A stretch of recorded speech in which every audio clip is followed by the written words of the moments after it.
Autogroupe AOM, partenaire de Mobilidé.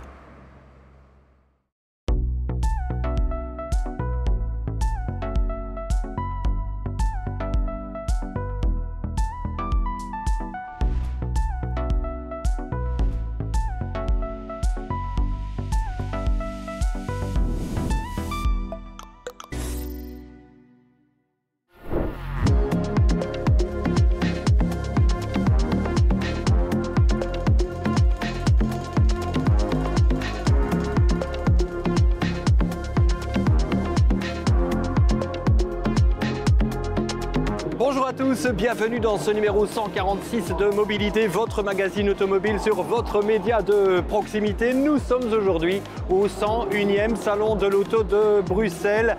63 marques différentes, 7 premières mondiales, 14 premières européennes et une soixantaine de premières belges. Ce Salon de l'Auto de Bruxelles est exceptionnel à plus d'un titre.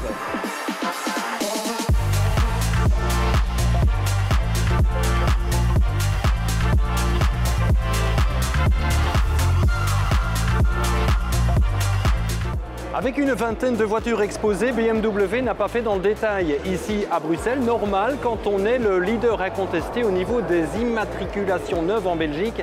Et parmi elles, la X320, le SUV qui en est déjà à sa 4e génération.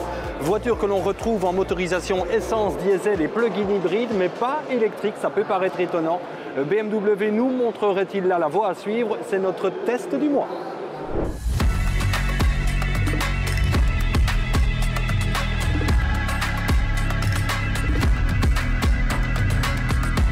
Pourquoi les SUV toujours plus grands, toujours plus gros, toujours plus puissants et critiqués pour leur impact sur l'environnement sont-ils toujours autant prisés? Agréables à conduire avec un design souvent aguicheur, ils sont devenus quasi omniprésents sur nos routes. À l'image du BMW X3, le SUV à succès de la marque bavaroise que nous essayons ce mois-ci dans sa toute dernière version en entrée de gamme, la 20.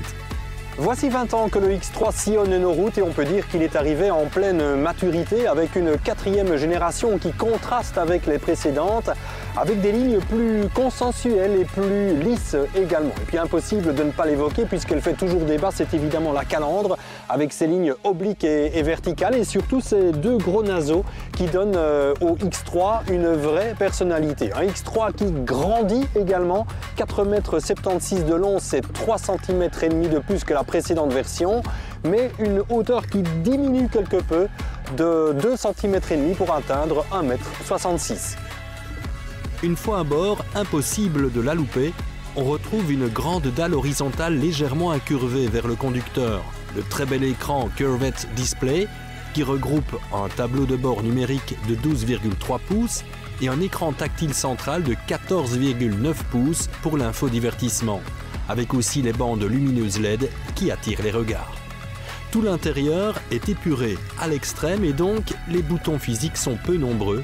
Toutes les commandes ou presque sont réglables depuis l'écran. Allez oui, c'est vrai, la climatisation passe aussi par des raccourcis sur la console centrale, mais il n'empêche que sur le plan de l'ergonomie et donc des conditions de voyage, il n'est pas certain que le choix de BMW soit le meilleur à ce niveau. Soit, de menu en sous-menu, on s'y perd, et surtout notre regard doit trop souvent quitter la route. Heureusement qu'il y a la molette eDrive qui permet de contrôler l'écran central. Pas de bouche de ventilation centrale par exemple, les bouches latérales elles sont intégrées, cachées dans les portières. Ce qui est assez inédit, c'est la planche de bord et les contreportes qui sont recouvertes de tissu. C'est digne esthétiquement, visuellement d'un modèle premium à un détail près. Eh oui, les plastiques durs, dommage. Et puis il y a ce grand, très grand bac de rangement pour y charger son portable et y déposer des bouteilles. 570 litres, c'est le volume de chargement au niveau du coffre. Quant aux occupants à l'arrière, ils disposent d'un bel espace, mais le tunnel de transmission empêchera une troisième personne de s'installer confortablement.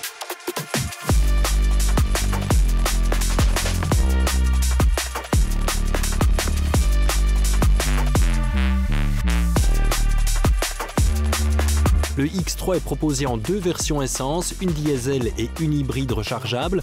Notre version en test, c'est l'entrée de gamme, un 4 cylindres turbo-essence avec une puissance de 208 chevaux et un couple de 310 Nm. Il intègre une transmission automatique à 8 rapports Steptronic. Le X3, c'est quand même 2 tonnes à déplacer et parfois le moteur 2 litres paraît un peu juste, même si le 0 à 100 km/h est atteint en 7 secondes 8. Et reconnaissons-le, l'ensemble offre le rendement attendu avec une direction précise, une très bonne tenue de route et puis un confort optimal digne d'une BMW, que ce soit pour les passagers à l'avant ou à l'arrière, bref, un vrai SUV familial. Le SUV est décidément à la mode.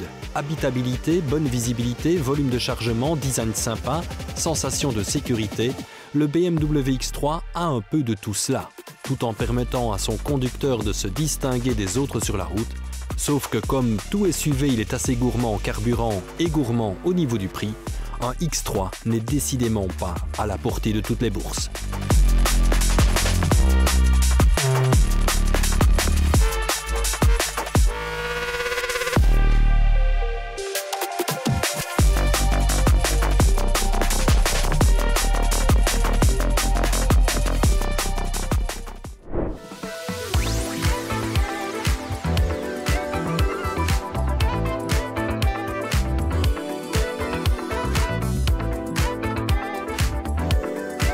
Au sortir de la Seconde Guerre mondiale, le constructeur français Renault a pu compter sur sa populaire 4 chevaux pour conquérir le public. Pas suffisant toutefois, d'où la volonté de créer une véritable voiture familiale. C'est ainsi que de prototype en prototype est née la Renault Frégate qui a dû ceci dit faire face à une certaine concurrence à l'époque. Vincent Franzen nous raconte l'histoire de cette voiture qui n'est pas sans un certain charme. Dans les années qui ont suivi la Seconde Guerre mondiale, Renault a lancé sa 4 chevaux, véritable cheval de bataille. Le souci, c'est que dans le clan d'en face, traduisez Citroën, il y avait une certaine traction faisant office de haut de gamme. Et pour en avoir une de gamme, la Régie nationale des usines Renault avait besoin d'un modèle plus cossu. Un projet qui allait s'avérer compliqué et qui accouchera de la Frégate.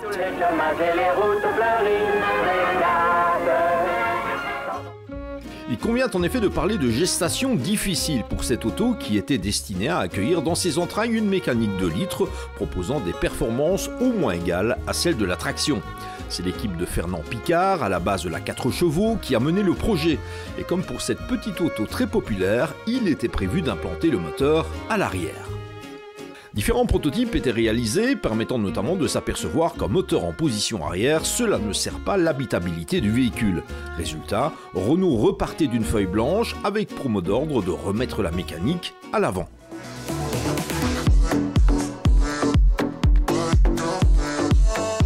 Et il y avait clairement urgence au cœur d'une période où l'industrie devait se concentrer sur l'armement, en plein conflit en Indochine, à tel point que tout développement de nouvelles voitures allait être tout simplement interdit. Résultat, la Frégate faisait son apparition à peine terminée à Paris, le 24 novembre 1950, avec un style conventionnel pour l'époque qui n'a pas manqué de séduire. Plusieurs prix d'élégance salueront même cette naissance sur les chapeaux de roue. Et comme l'habitabilité était conséquente, 6 personnes pouvant prendre place sur les 2 banquettes, les premières critiques étaient clairement positives. Mais, car il y a un mais, dans sa course contre la montre, Renault avait présenté une voiture loin d'être terminée. Et ce sont des clients et des agents de la marque qui allaient en poursuivre le développement sur la route. Ce qui signifie que la vraie présentation de la Frégate a eu lieu au Salon de Paris 1951, tandis que sa construction allait avoir lieu dans l'usine de Boulogne-Billancourt, où une ligne de production était aménagée à la hâte.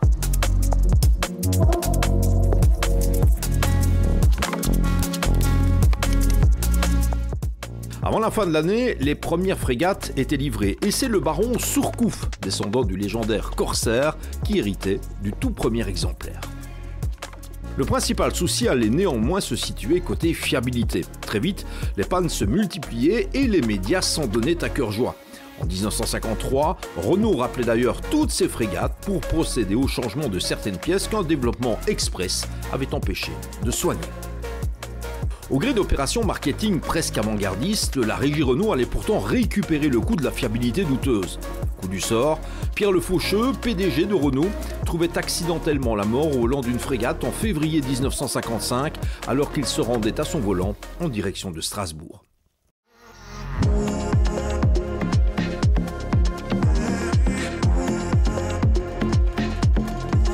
Pendant Pendant ce temps, chez Citroën, la DS avait remplacé la traction, tandis que Peugeot débarquait avec sa 403. Renault devait donc faire évoluer sa frégate, et c'est en 1956 qu'apparaissait une deuxième génération, représentée par notre modèle d'essai, caractérisée par une ligne évoluée, mais surtout par un moteur plus moderne et plus performant. Domaine, grand pavois, les nouvelles versions fleurissaient et les innovations aussi. La voiture que vous avez sous les yeux est d'ailleurs une frégate transfluide, du nom d'une boîte de vitesse semi-automatique disposant de plusieurs types de rapports baptisés ville-route, montagne ou exceptionnel. Quant au moteur, il développait désormais 80 chevaux.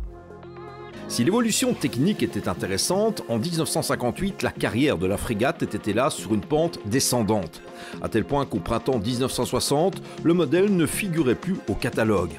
Au total, ce sont plus de 180 000 exemplaires qui ont été produits, ce qui signifie que la frégate n'est pas parvenue à prendre le dessus sur la concurrence. Aujourd'hui, la Renault Frégate est une voiture assez peu courante sur le marché des anciennes, ce qui la rend finalement encore plus attrayante, surtout quand on se retrouve avec un exemplaire aussi séduisant que celui-ci.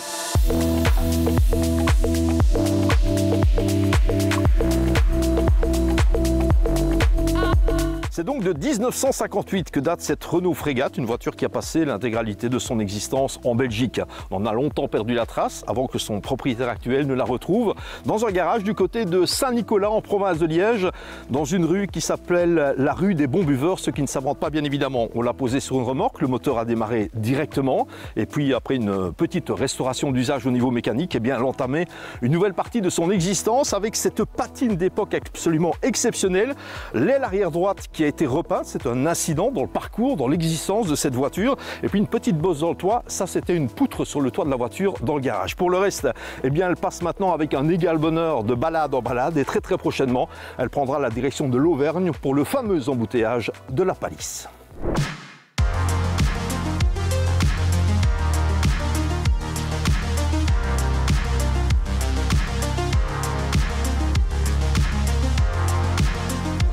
Jamais dans l'histoire du salon, un véhicule n'avait été autorisé à circuler dans les allées du Palais du Heysel pendant l'aménagement des stands. C'est le défi quelque part relevé par le Mobility Studio et Damien Deroine ce mois-ci. Son invité, Christophe Dubon, le directeur de la communication de la FEBIAC, l'organisateur du salon.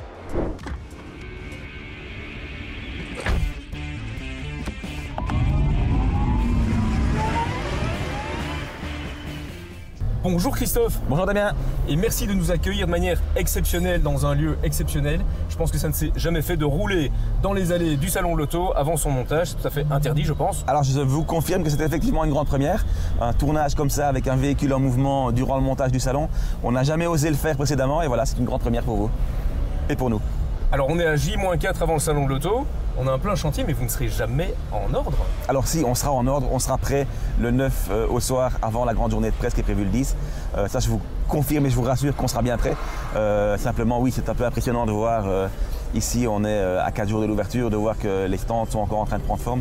Mais tous les gens qui sont là sont des gens qui ont l'habitude de faire ça. Et d'expérience, je peux vous dire qu'on sera prêt pour recevoir le public le 10. Quelles sont justement les grandes étapes dans la construction d'un salon? Alors les grandes étapes, ça commence déjà au mois de mai de l'année qui précède le salon. C'est à savoir réunir l'accord déjà des marques automobiles pour participer au salon. Ensuite, c'est établir le plan et le puzzle entre chaque exposant, puisque en général les exposants ont une idée bien précise de l'endroit où ils veulent être présents et des voisins qu'ils veulent avoir ou ne pas avoir à côté de leur stand. Donc c'est réussir à combiner toutes les demandes des différents exposants. Ça c'est une première chose. Et puis au niveau du montage sur site à proprement parler, cette année les premiers qui ont commencé à monter c'était Stellantis qui a débuté le 20 décembre déjà dans le Palais 5. D'autres ont commencé bien plus tard puisque je prends 4 d'E-Tron dans le Palais 11 où nous sommes actuellement. Eux ont commencé le 3 janvier donc c'était quand même beaucoup plus tard. Et cette différence au niveau du planning ça s'explique parce que les différents palais des Brussels Expo ne sont pas tous disponibles à partir du même moment et donc les standistes, les constructeurs, les exposants doivent s'adapter aussi au planning du lieu, de l'infrastructure. Quels sont les grands défis pour vous ou les stress? Déjà le stress, je le disais, c'était de contenter chacun des exposants au niveau de son emplacement. Ça c'était une première chose. Ensuite c'est de réussir à relever le défi logistique, d'être prêt en temps et en heure pour ouvrir le salon. Et puis oui, le deuxième défi de convaincre le public de nous rejoindre. Et là, je pense qu'on a quand même pas mal d'arguments cette année. Je pense qu'on peut en parler peut-être plus tard, mais au niveau de l'affiche qu'on a réussi à composer, je pense que là aussi, on est sur une grande première pour le salon en 2025. Vous avez déjà eu, peut-être pas cette année, mais les années précédentes, des anecdotes? Oui, certainement, des anecdotes, oui, beaucoup. Après, rien non plus de très, très croustillant. Moi, je me rappelle d'une qui m'avait profondément marqué il y a quelques années. J'étais à l'époque responsable d'un stand et on devait monter une voiture de rallye qui avait une valeur assez importante sur un podium et on n'avait pas de moyen de monter la voiture autre qu'un Clark. Et donc on a utilisé un Clark pour monter la voiture sur le podium en tenant le véhicule plus ou moins en équilibre. Je vous avoue qu'on n'était pas fiers ce jour-là. Okay. Et alors finalement, vous aviez anticipé, quelles sont les raisons de venir au Salon de l'Auto? Déjà, est-ce que c'est un vrai salon cette année? Alors c'est plus qu'un vrai salon, c'est ni un grand ni un petit salon, c'est un beau et vrai salon, vous l'avez dit. On a un record de marques qui sont présentes, on a plus de 60 marques automobiles, ce n'est jamais arrivé qui vont venir exposer au Ezel. On a 5 premières mondiales, plus de 15 premières européennes, plus de 60 premières belges. Donc je pense qu'il y a des vraies nouveautés à venir découvrir au salon, qu'elles soient électriques, essence ou hybrides d'ailleurs. On a également voulu faire plaisir au public en réunissant plus de 40 supercars, dreamcars qui vont être exposés et pour lesquels il n'y aura pas de tickets supplémentaires à payer pour venir les découvrir. Et cerise sur le gâteau, ça nous tenait particulièrement à cœur. On a voulu proposer au grand public la possibilité de s'asseoir, de prendre le volant de Dream Cars. Donc on a une Ferrari, une Bentley, une Lamborghini et une Aston Martin qui vont être exposées et dans lesquelles le public pourra tout à fait gratuitement prendre place, s'asseoir, se prendre en photo et vivre un moment de rêve, je pense, au volant de sa voiture, même si elles seront à l'arrêt, évidemment. On rappelle les dates peut-être? Alors, le salon ouvre le 10 janvier pour la presse et les invités à la soirée d'inauguration. Le 11 janvier pour le grand public jusqu'au 19 janvier, avec 2 nocturnes qui sont prévues comme d'habitude, le lundi et le vendredi, pour un ticket d'entrée à 15 € en entrée générale. Donc le prix n'a pas changé? Le prix n'a pas changé, c'est probablement le seul prix qui n'a pas évolué à la hausse ces 4-5 dernières années. Pas d'inflation sur le prix du ticket du salon. Ça nous tenait aussi à cœur de garder un prix abordable pour tout le monde. Super. Très grand merci, je vous laisse bosser parce qu'il y a encore beaucoup de travail. Effectivement, le vent autour de nous, il y a quand même pas mal de choses encore à préparer. Bon montage. Merci beaucoup. Bon salon, meilleurs vœux. Merci, meilleurs vœux à vous aussi. Et bonne route. Surtout bonne route.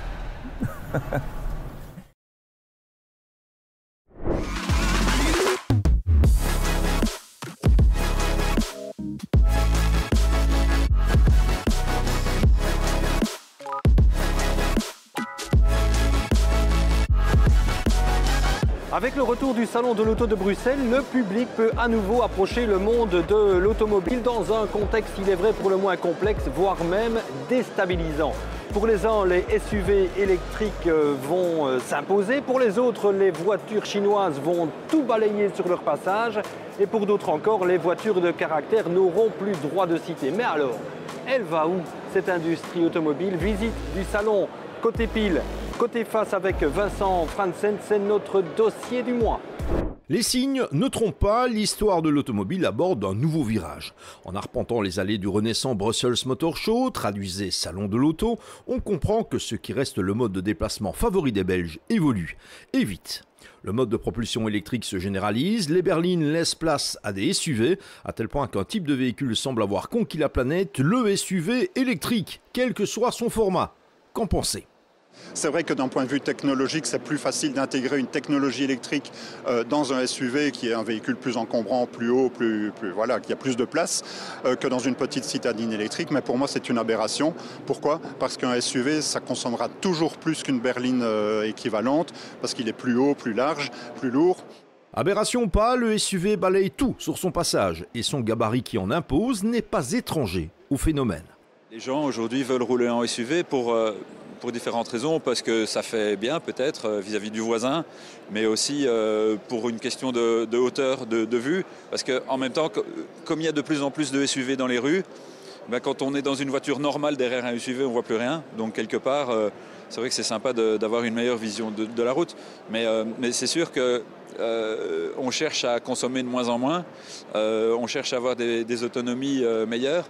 Et c'est évident que le format SUV n'est pas le meilleur pour ça. Donc c'est quelque chose qui est explicable, mais qui n'est pas logique et qui n'est pas intelligent, on va dire.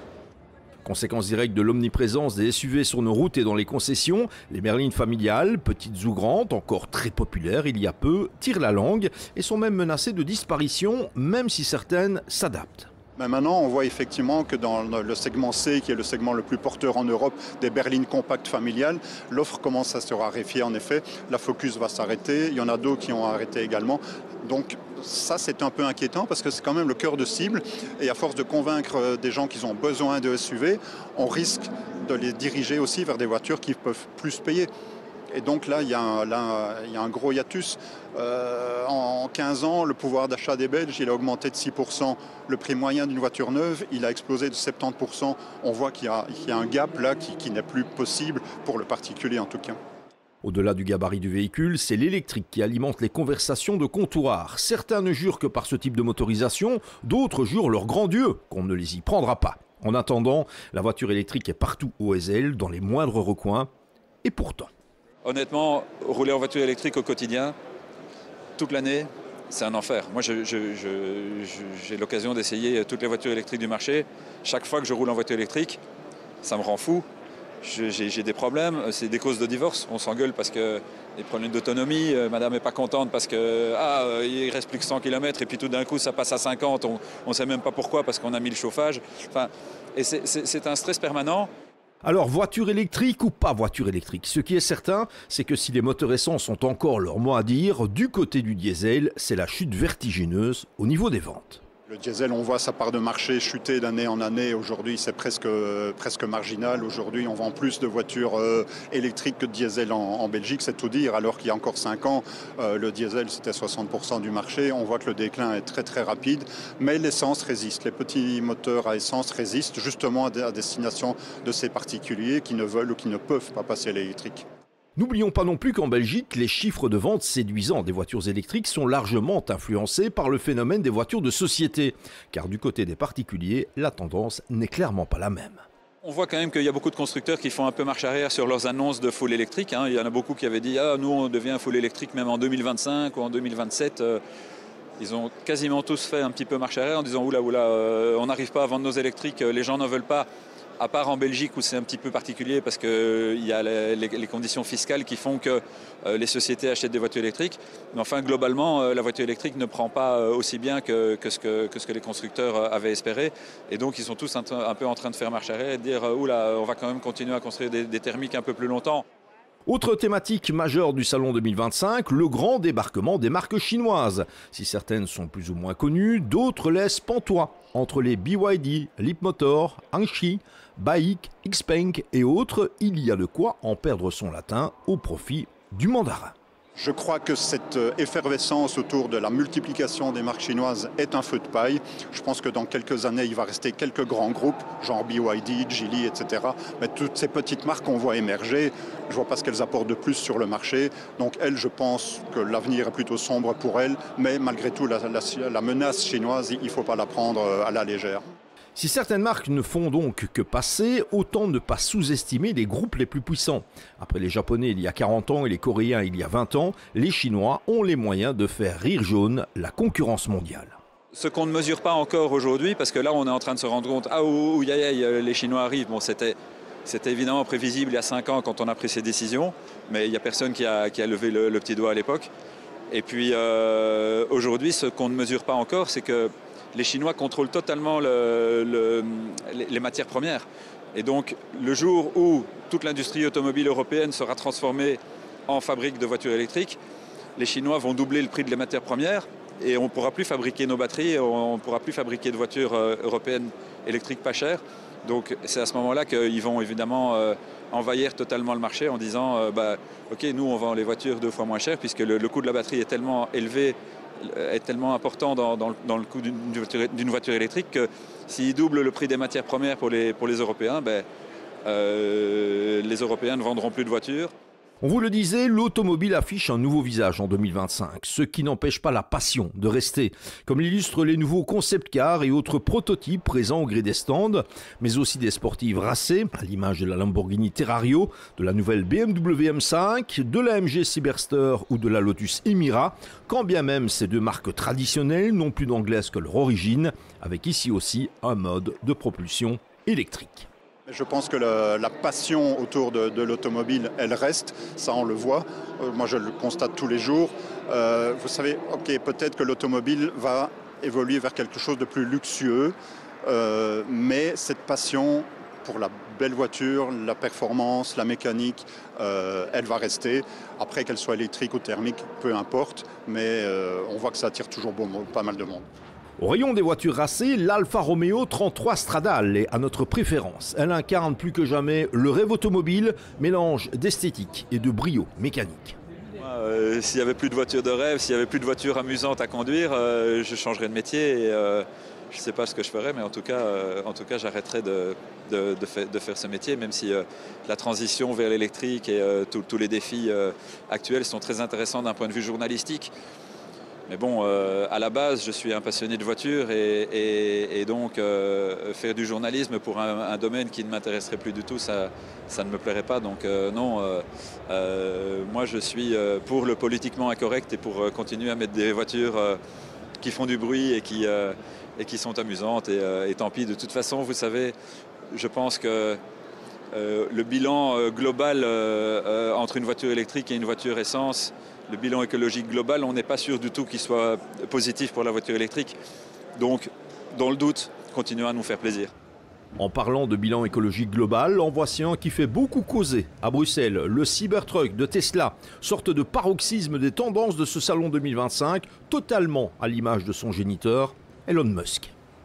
Un véhicule tout à l'opposé de la voiture de l'année 2025, la Renault 5 e-Tech est électrique. Sa ligne, qui rappelle sa prestigieuse aïeule, est juste parfaite. Quant à ses mensurations, elles sont en phase avec une utilisation intelligente. Non, il n'y a donc pas que des SUV au Brussels Motor Show.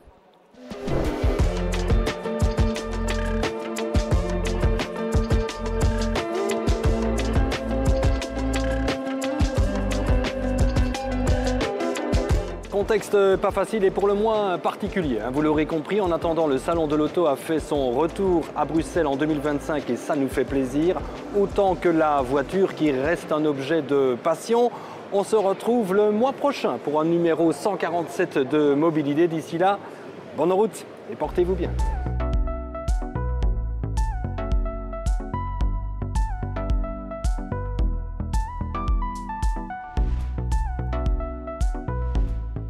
Autogroupe AOM, partenaire de Mobilidé.